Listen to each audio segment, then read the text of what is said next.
অবশেষে ১৩ বছর পর বিয়ে করলেন অভিনেত্রী মেহজাবিন চৌধুরী।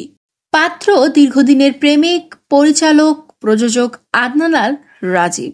সামাজিক যোগাযোগ মাধ্যমে বিয়ের একাধিক ছবি শেয়ার করেছেন মেহজাবিন, যেখানে ছবি শেয়ার করে ক্যাপশনে লিখেছেন, ২০১২ সালের ৯ এপ্রিল একটি বাঁকা দাঁতওয়ালা ছেলে যার হাসি ছিল অপূর্ব, সে আমার সাথে দেখা করতে এসেছিল। আমি একটি শুটিং হাউসের টেরেসে দাঁড়িয়েছিলাম আর সে রাস্তা থেকে আমার দিকে হাত নেড়ে দিল। আমরা মাত্র ১৫ মিনিট কথা বলেছিলাম, হাত মিলালাম, এবং যখন সে চলে গেল আমি অনুভব করলাম আমার হৃদয়ের একটি টুকরো তার সাথে চলে গেল। আমি তখনই বুঝে গিয়েছিলাম এই হলো সেই মানুষ। তার কথায় ১৩ বছর পর আজ আমরা এখানে একসাথে বেড়ে উঠেছি।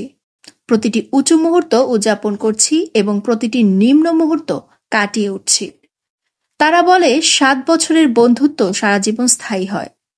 আমরা এর প্রায় দ্বিগুণ সময় পার করেছি।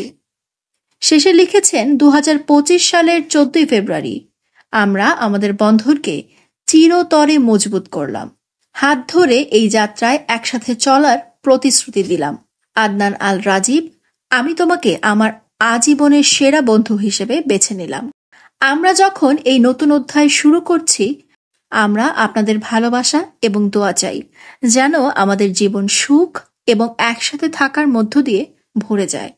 ২০১৯ সালে রাজীবের সঙ্গে ঢাকার একটি বিপণী বিতানে মেহজাবিনের হাত ধরাধরি করে হাঁটার একটি ভিডিও সামাজিক মাধ্যমে ভাইরাল হয়।